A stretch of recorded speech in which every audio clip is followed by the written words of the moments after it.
live shot moving as the White House press pool takes a moment to move out of the way. The president walking out of the doors there at Walter Reed National Military Medical Center, getting in an SUV. He'll take a short drive to Marine One, and we will see that take off here momentarily. He is getting basically a clean bill of health to leave the hospital, but there is a very sophisticated medical facility at the White House. He will be under constant monitoring according to his doctors, but they feel like he has progressed greatly over the last day or so. Back with our panel, Mara, Chris, and Bill. Mara, listening to the doctors, there was some, at the beginning, wondering how they were going to talk about the oxygen he received, but over the last day, the bottom line is that the positive nature of how his treatment's going, it sounds like they are feeling good about things. Right. He's gotten a cocktail of medicines, drugs that seem to be working. There's still a little confusion. They don't seem to want to tell us when he last tested negative. We know that he was, at least we've been told that he's being tested all the time. But yes, the bottom line seems to be he's responding to these drugs. They want to keep watching him. And I just want to make a correction. I said I thought he tweeted mission accomplished. That was a parody account. Wrong. He didn't say that. But yes, they think that he's responding well, and now we're going to see what happens to him over the next couple of days. Thank you for the clarification. The motorcade is rolling there. Short drive to Marine One. I do want to play this soundbite from Dr. Connolly earlier, talking about his condition as we look at these lab pictures.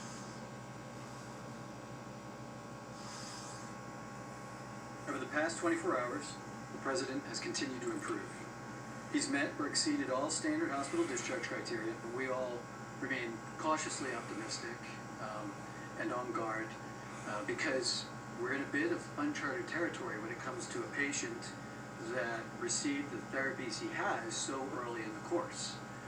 So we're looking to this weekend, if we can get through to Monday with him remaining the same or improving, better yet, then we will all take that final deep sigh of relief. And Bill, it's a deep sigh of relief, but remember that this is the President of the United States. They're going to throw everything at trying to make him get better as fast as they can. And it looks like they had an aggressive plan for that. Yeah, and he's got an aggressive plan too. You can see that fist shake or thumbs up fist shake as he was leaving. I don't think it'll be very long before he's back on the campaign trail. Let's remember this. We've got to take this thing seriously. The man is in his 70s, has a condition or two that need to be watched that could exaggerate the problem. But remember, it's in the high 90s, as Brigitte was saying, the recovery rate for people even in their 70s. And we have created such a incredible scare about this thing. Again, take it seriously. But a lot of people still, when they hear someone has COVID, they think, my gosh, it's 50-50 chance this person's going to die. It's not. It's about a 99% chance they're going to live. And in Donald Trump's case, and in his age cohort, 95-96%. With his energy level, with his animal spirits, I expect it's even higher. He'll be back on the campaign trail. The message will be interesting. Will it be the same? I think it'll probably there he goes. Getting into that helicopter. Marine One there, that live shot, waving again to reporters. Chris, getting on the campaign trail, the doctor saying earlier that you need to make sure that there is no virus present and that he can't provide or give the virus to someone else as far as being contagious, but also there's essentially 10 days by the CDC.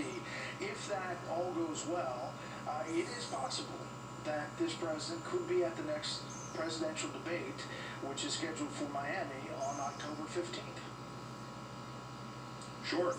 Look, to Secretary Bennett's point, it is clear that this administration and this campaign have to do a better job of taking this seriously. The optics here are going to matter so much. It seems incredible, given all of the risky behaviors that they've engaged in over time with the rallies and the stuff, that there hasn't been an outbreak before. Now it's here, and as they move forward, they have to be deliberate and serious about an issue that is the #1 concern of American voters this cycle. It's great to say I'm back and I'm tough and I beat Corona, and that's fine for his base, and that's good news for the country and for him and for everybody else. But if they can't shape up on this subject, if they can't do better in dealing with this, they will be punished by voters for sure. Let's bring back our chief White House correspondent, John Roberts. He's standing by. John, your thoughts as we see these images from Walter Reed? Well, I think it speaks to the tenacity and the forcefulness of this president. I mean, he really can be an irresistible force when he wants to be. Just ask anyone who's ever worked for him.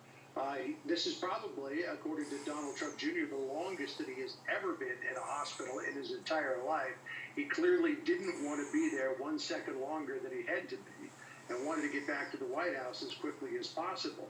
But the big question is, and Chris was talking about this just a second ago, when can he get back out there on the campaign trail? Can he make the second debate less than 2 weeks from now?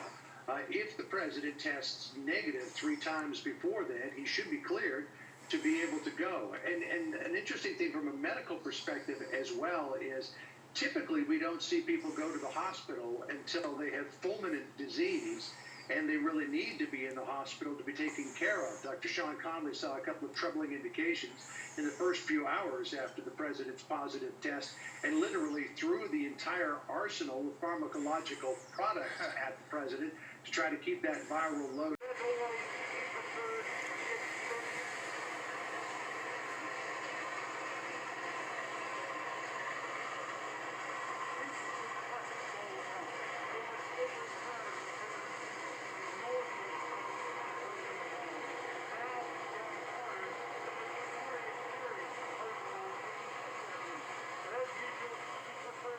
This is also a shot we don't often see. It's from across the road. You can hear a reporter in the background talking.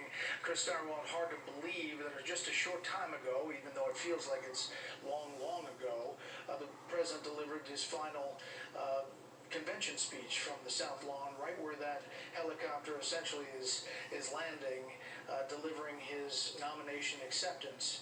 And now we are just 29 days essentially away from an election where he's got some catching up to do. Yeah, he's way behind, and he needs the race to take on a different trajectory. And as Secretary Bennett alluded to, it's got to be here, right? It's got to be around this, because there's no way that this election was ever going to be about anything other than coronavirus. Once it hit, once we got to the middle of March, it was clear that there was no escape trajectory for the Republicans on this. They have to embrace it. They have to say that they have the better plan and the better way to go. This does offer Trump and his campaign and Republicans an inflection point where they can start talking about this differently due to the president's experience. This is a do-over to a certain extent if they want to make it one. Brett, you know, the press pool is gathered there to watch the president walk off, and we'll eventually have that tape as he makes his way back into the White House. Your thoughts on these final days before this election? Well, I think Chris is right. The president's behind. It would be, he does need the trajectory of the race to change in his favor. We saw some earlier tightening back, in September, and a little before that even. Lately, the margin in many polls, at least, seems to have widened a bit. Races tend to tighten in the closing week, so the question we'll have to face observing this is whether the tightening means that the overall race is really changing, or whether we're just having the normal tightening you see at the close of an election. It would certainly be interesting. It's going to be very interesting to see how the president addresses this question. I'm skeptical that he and his party can do a big turnaround and start getting all grave and worried and newly worried about the coronavirus. I think the president's experience is emblematic of what most people experience. They get sick from this, they get better, they get well. And the question then becomes whether we've had the right policy with the shutdowns that are still going on. Even in schools, we have, and the colleges are now closing down again in many places because, they have a bunch of cases. It's a pandemic. You're going to have cases. So I think the president has another way to approach this, which is to say, America, we're strong, and the survival rate of this proves it, and let's move forward. I think that might be a better message. Mara, do you you sense at the White House that they are in this final push and that they have kind of a plan now that they're getting this president back to the White House, how this end of the election push is going to look? Not exactly. I think that they've tried some lines. Aaron Perini of the Trump campaign talked about how now Trump has something that Biden doesn't. He has personal experience with the virus. He can talk about it in a way that Joe Biden can't. I think they were hoping that the debate would change the dynamic of the race from a referendum on the president's leadership to a binary choice between him and Biden. It doesn't seem to have worked, but if he recovers quickly enough, he has 2 more chances to do that. There are 2 more debates coming up. But that's what the president has to do. He has to change the dynamic of this race from being a referendum on him to a binary choice. And that was the plan. That's what all the advertising was focused on. That's what his travel around the country was going to be. How long is he going to be sidelined? And remember, Vice President Pence is out there. Trump's family members are going to be out there. But nobody is a substitute for Donald Trump on the campaign trail. Chris, does he change his messaging? There's the I president. doubt it. Hold on one second. Let's just focus in. There's the president on the South Portico taking off his mask. Let's listen.